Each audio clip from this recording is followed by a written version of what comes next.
You're listening to the Future Tech Health Podcast with Richard Jacobs. Until I reached age 40, I never realized the obvious, that we all have medical issues, or we at least have a family member or close relation that had, has, or will have them in the future. Medicine and biological systems are the final frontier.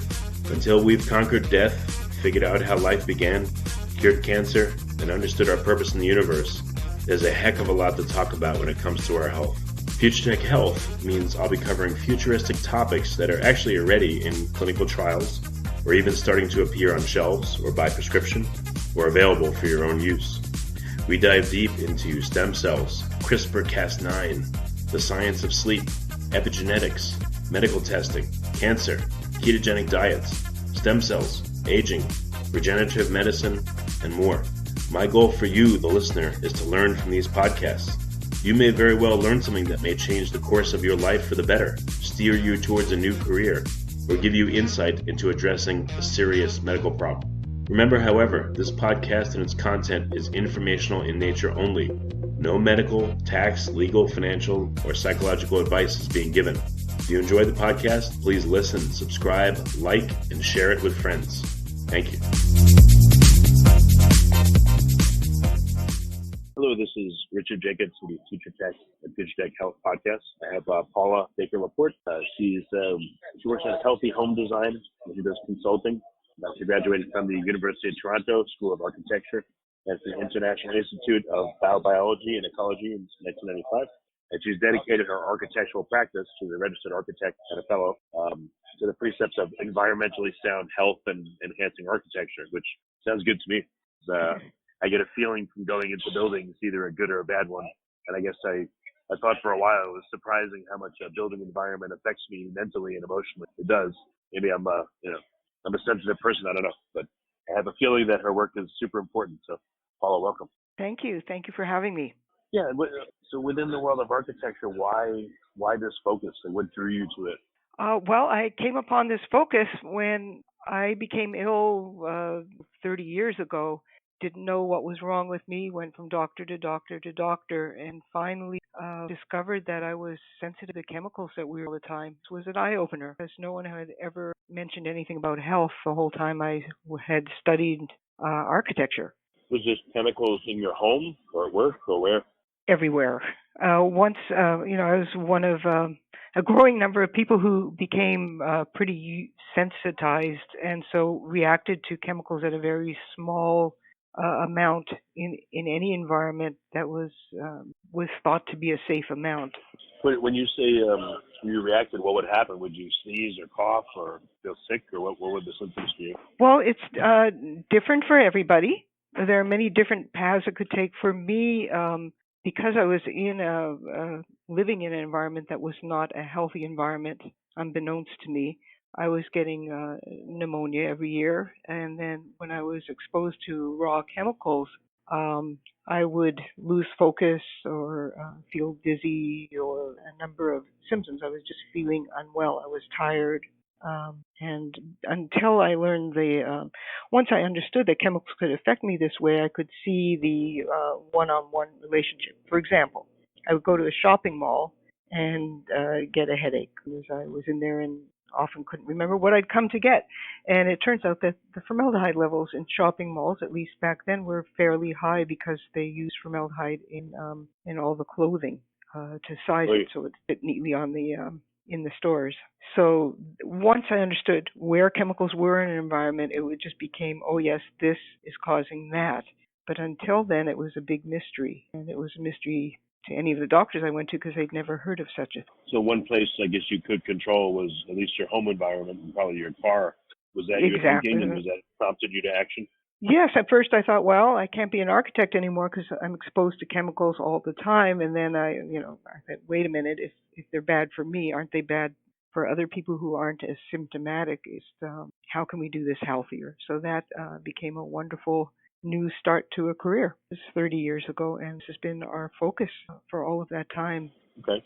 Did you start with your own home, or how did you start to implement and gather so how did you figure out, okay, how do I change the architecture of a building, or how do I alter the environment such that it would be healthier? How did you start that process? Well, it's ironic because I was doing a home for a person who was a doctor who later became my dear friend and my co-author of our first book. And she discovered she was chemically sensitive. She was working at a clinic that was, they were using pesticides, and the fresh air return was sucking up aldehydes from the sterilization of the medical equipment. And she was getting sicker and sicker and didn't know why. And so by the time we were starting her house, she said, Paula, I know what's wrong with me, and guess what? That's what's wrong with you too. And so that was our first healthy house. And I thought it was going to be my only healthy house. We started to learn what we could at that time, and then people started calling us. They were coming out of the woodwork and saying, I have the same thing. I heard that you two know what to do. Can you help me?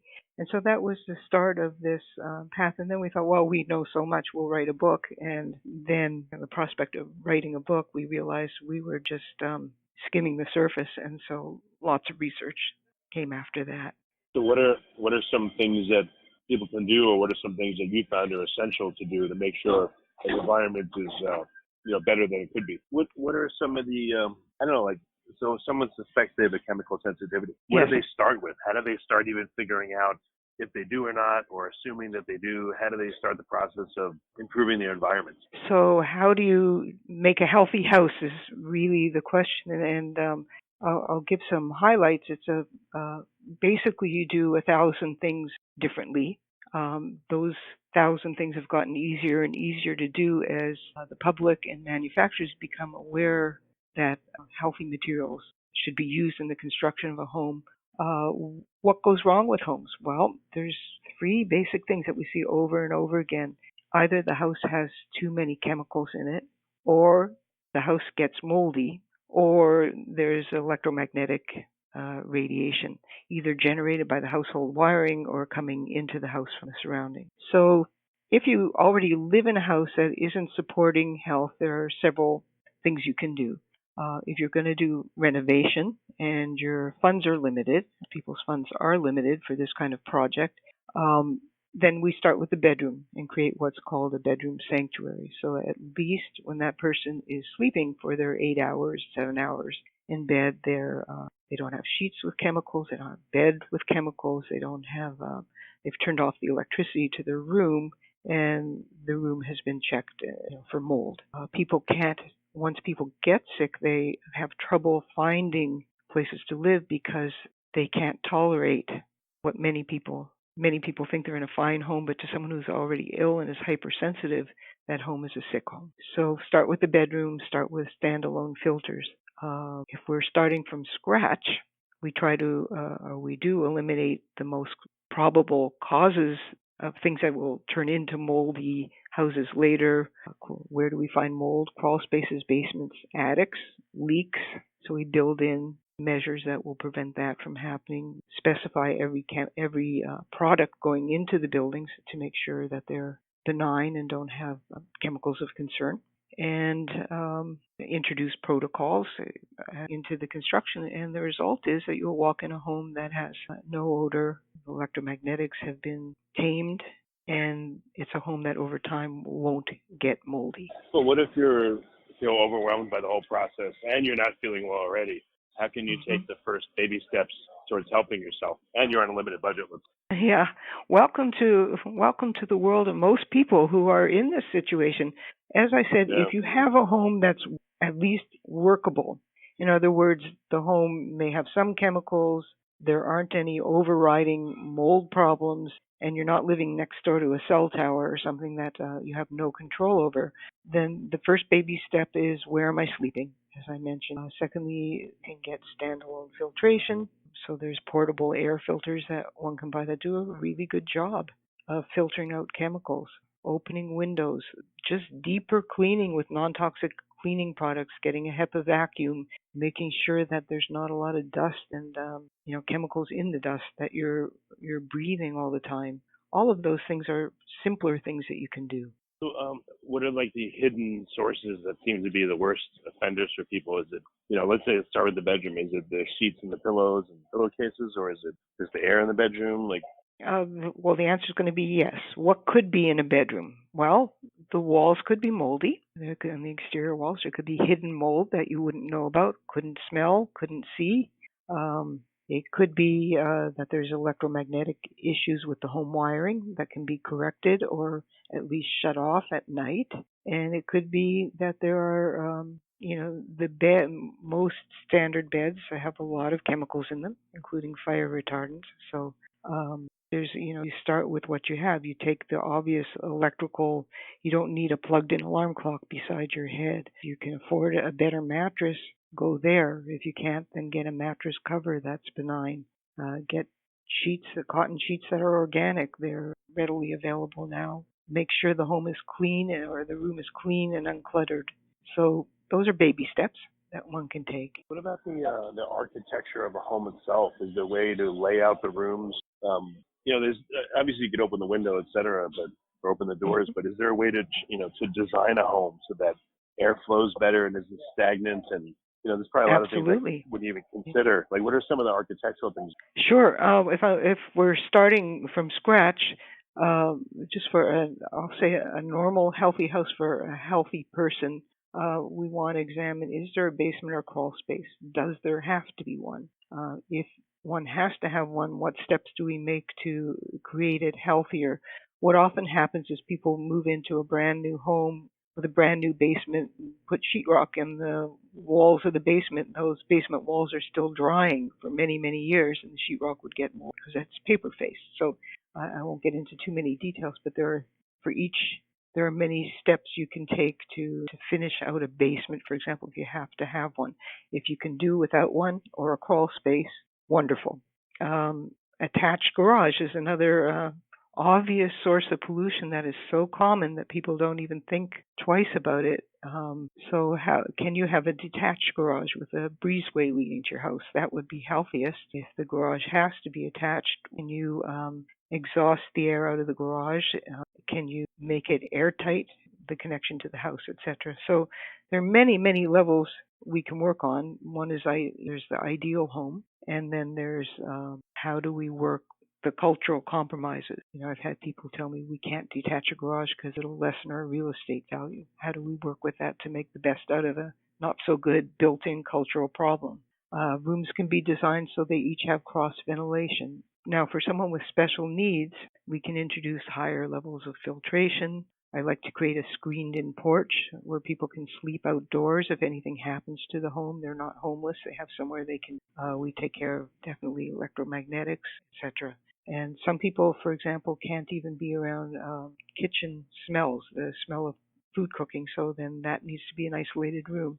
Some people need an absolute decontamination of their visitors. Their house is fine, and then someone comes in who lives in a moldy house, and that could be very ill. So sometimes we create a decontamination for guests. Yeah, it's funny. This is evoking a whole bunch of memories. Like, my dad smoked for a while, and when my first child was born, my wife said, you can't hold the baby unless you change your shirt, at least wash your hands and all that stuff. And I'm thinking about if I've ever accompanied my wife to a nail salon, I can't even stand to go in there.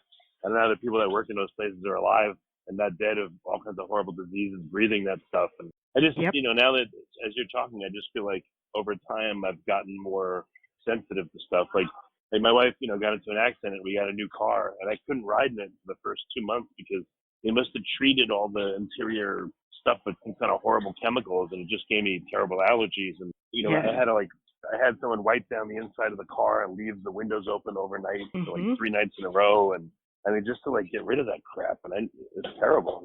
It is terrible, and new cars are very, very challenging.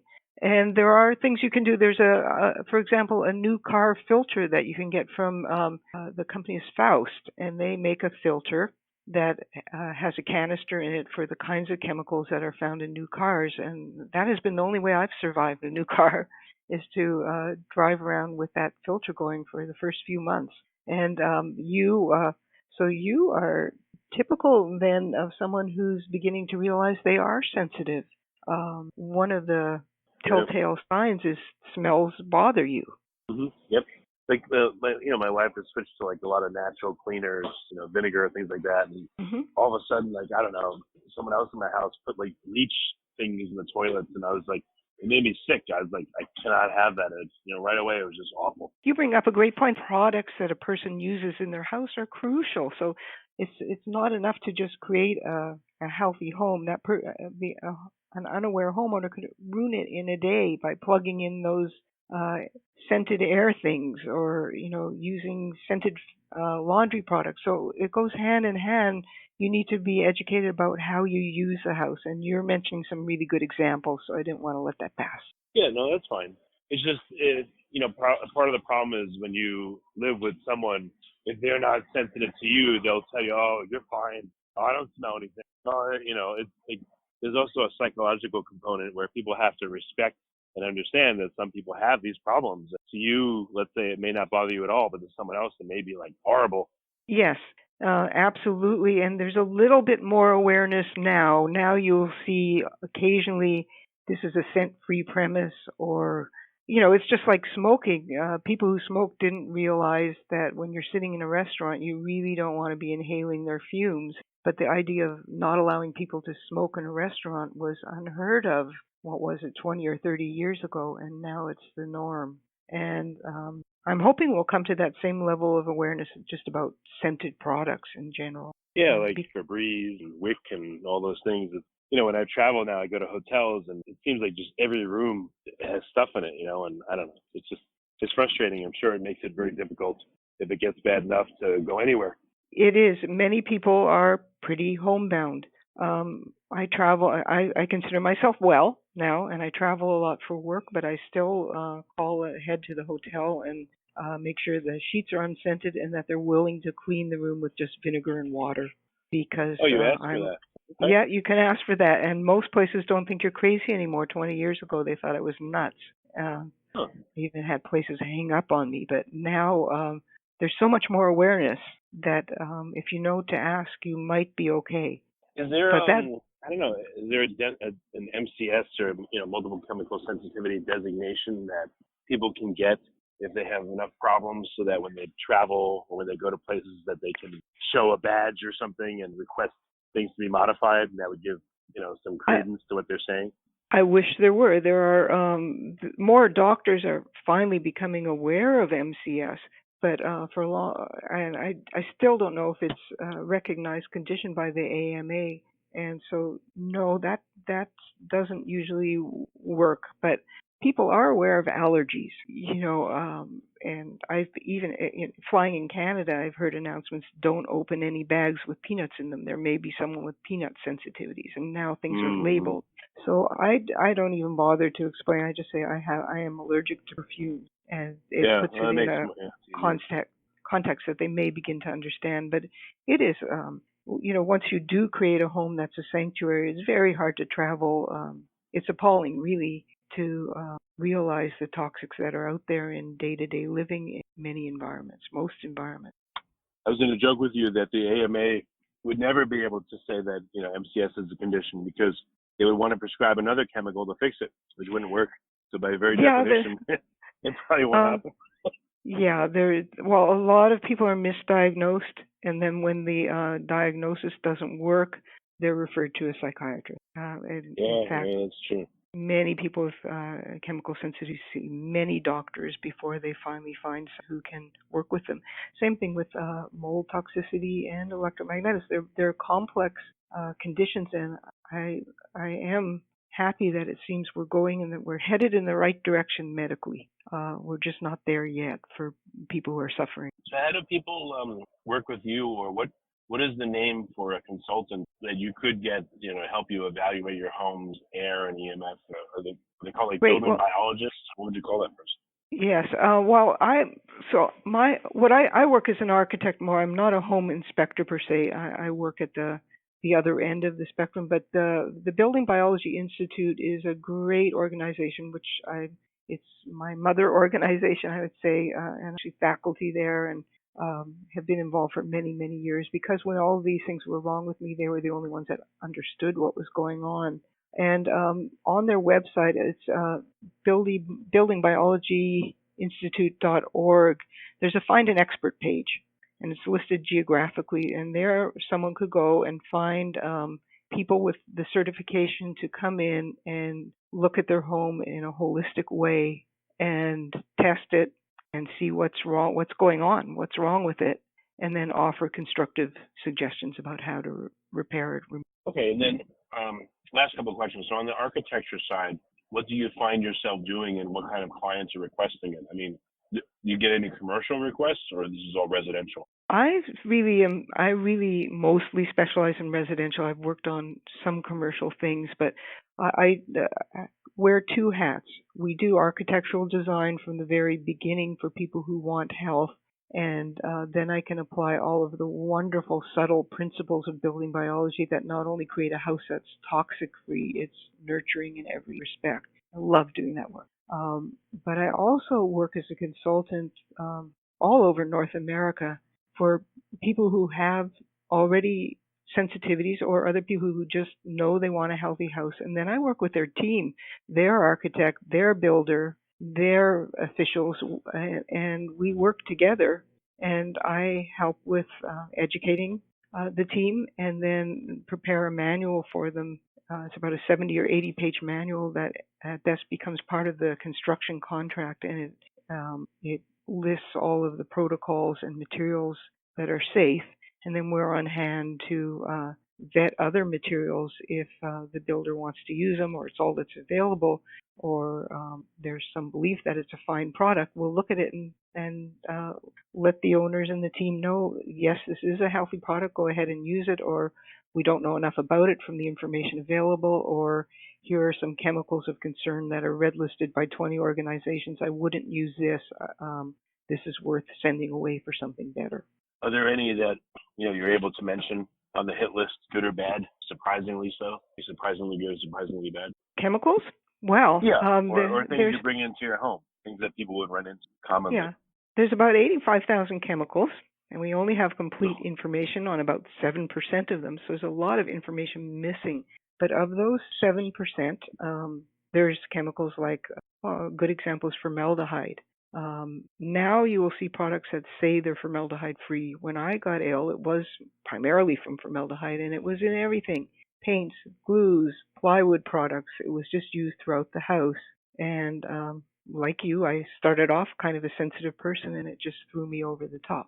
So if I can guarantee that if there's, for every product that has formaldehyde in it, there's another product made for the same purpose that doesn't anymore. So there's several red lists that are available by different organizations, and we pay attention to them all, and we call those the chemicals of concern. If someone wants a very quick, beautiful education in this, I would send them to the Green Science Institute, and there's 6 classes. Arlene Bloom came up with 6 classes of chemicals that we should avoid. And there's a little video on each of them. So in a short amount of time, someone can learn about the major challenges potentially in our environments and to avoid those. So I think that's a great start for anyone. Okay. Well, that's fantastic. Well, these are good resources, and I'm glad to have spoken to you. So, Paula, thank you for coming on the podcast. You're welcome. Look for our 4th edition of Prescriptions for a Healthy House. It's going to be coming out sometime probably in the new year, and that'll be the most complete and up-to-date book that we've done. Okay. It should be very helpful to anyone who wants to. Excellent.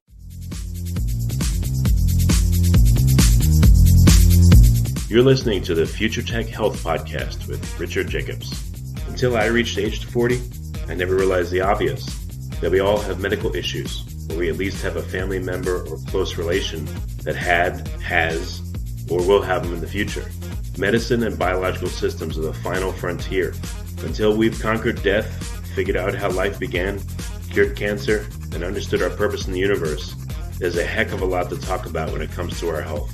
Future Tech Health means I'll be covering futuristic topics that are actually already in clinical trials, or even starting to appear on shelves or by prescription, or available for your own use. We dive deep into stem cells, CRISPR-Cas9, the science of sleep, epigenetics, medical testing, cancer, ketogenic diets, stem cells, aging, regenerative medicine, and more. My goal for you, the listener, is to learn from these podcasts. You may very well learn something that may change the course of your life for the better, steer you towards a new career, or give you insight into addressing a serious medical problem. Remember, however, this podcast and its content is informational in nature only. No medical, tax, legal, financial, or psychological advice is being given. If you enjoy the podcast, please listen, subscribe, like, and share it with friends. Thank you.